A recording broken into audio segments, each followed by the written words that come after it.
I'm Melanie Reid. I'm a journalist, a writer with The Times, and 14 years ago, when I was 52, I had a spinal accident. I'd ridden all my life. My son had only just gone to university, and I only just had time to kind of get a good horse and try and do something a little bit more ambitious. And I fell off over a practice jump. The horse refused. I went over his head, went over the jump, landed on my face, and my body flipped over, and sort of essentially, broke my own neck.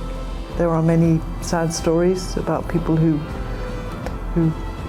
can't carry on with the spinal injury, but I personally carried on because of my family, and that's what counts. But excuse me, but the therapists here are what? Without them, I couldn't have done it. My job purpose was to try and help people get the best function from their hands and their arms after their injury.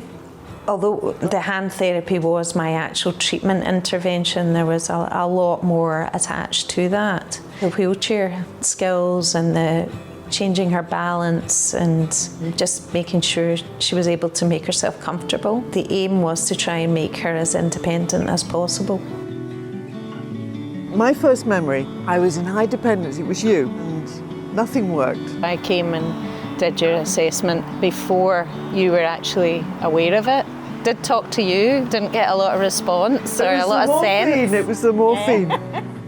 Occupational therapy is paramount in supporting individuals to gain their independence back into their lives following a traumatic injury such as a spinal cord injury. After 3 months, for the first time ever, I was able to move from the physiotherapy plinth, slide into my wheelchair. And it was like, there was a big cheer went up, and it was like, Mel's done a transfer, because that was the gateway to a semi-independent life. But without the occupational therapist, it wouldn't have happened. For Melanie, she was quite adamant she didn't want to move, and we'll do everything we can to see what potential her accommodation has to be adapted. We had to look at lots of small internal ramps to allow access in and out of a variety of rooms.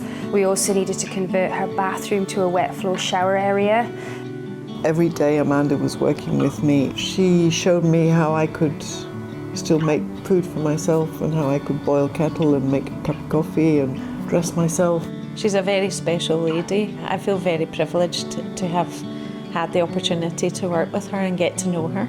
Both Amanda and Leslie, they were right at the front line for me, and they've remained mates. I mean, I don't see them from year to year, but I know they're there.